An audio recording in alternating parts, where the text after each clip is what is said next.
Ensuite, nous allons parler de le sixième ange sonnant de la trompette. Le cinquième ange sonne de la trompette. Le sixième ange sonne de la trompette. Quand la trompette du septième ange, lorsqu'elle retentit, nous disons qu'il y a 3 flots. Le sixième ange sonne de la trompette. Il y a des anges semblables des sauterelles qui viennent attaquer ceux qui appartiennent Satan, faisant souffrir les gens de Satan pendant 5 mois. Cela doit se produire pendant la grande tribulation. Alors, quand le sixième ange sonne de la trompette, c'est la même chose. Le sixième ange sonne de la trompette. Cela doit aussi se produire pendant la grande tribulation. Ce moment-là, un tiers de l'humanité sera en un jour précis, tue en l'espace d'une heure. 200 millions d'anges viennent exécuter cette volonté. Ces 200 millions d'anges sont tous des anges de justice. Quelles personnes doivent-ils tuer? C'est aussi pour tuer ceux qui appartiennent Satan. Lisons cela. Le sixième ange sonna de la trompette, et j'entendis une voix venant des 4 cornes de l'autel d'or devant Dieu, disant celui qui avait la trompette, au sixième ange, relâche les 4 anges qui sont lits sur le grand fleuve Euphrate. Ils furent relâchés, et les 4 anges furent relâchés. Ils t'aient prêtés, ils t'aient digé préparent. Pour l'heure, le jour, le mois et l'année, afin de tuer le tiers de l'humanité. Le nombre de leurs troupes de cavalerie était de 200 millions. Ce nombre, je l'ai entendu. Alors, nous voyons, c'est quand le sixième ange sonne de la trompette. Une voix dit, relâche les 4 anges lits sur le grand fleuve Euphrate. Relâche. Ces 4 anges furent relâchés. Mais regardons, nous venons de dire que, lorsque le cinquième ange sonne de la trompette, il y avait les anges dans l'abîme.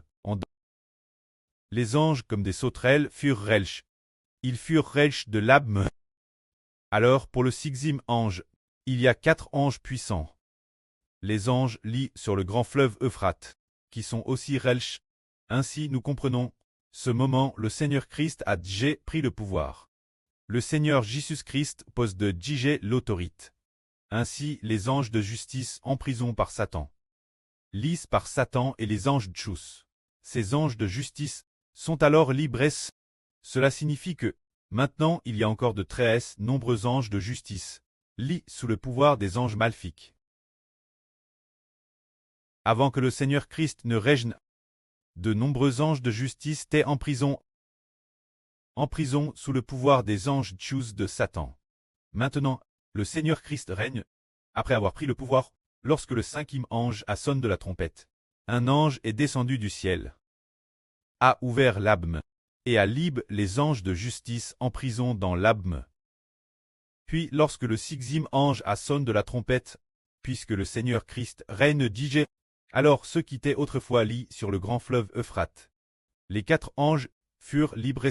Après que ces 4 anges ont été libres, ils vont partir au combat, menant 200 millions d'anges, pour tuer le tiers de l'humanité.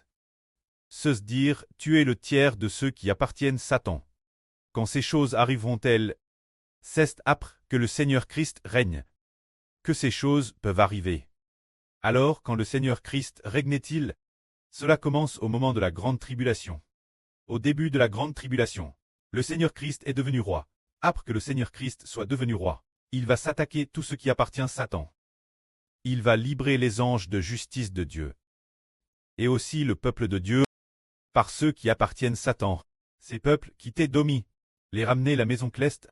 Alors le sixième ange sonne de la trompette, pour tuer un tiers de l'humanité. C'est-à-dire tuer un tiers de l'humanité de Satan. Tue par l'intermédiaire des anges. Que la gloire soit auprès et au Seigneur. Amen.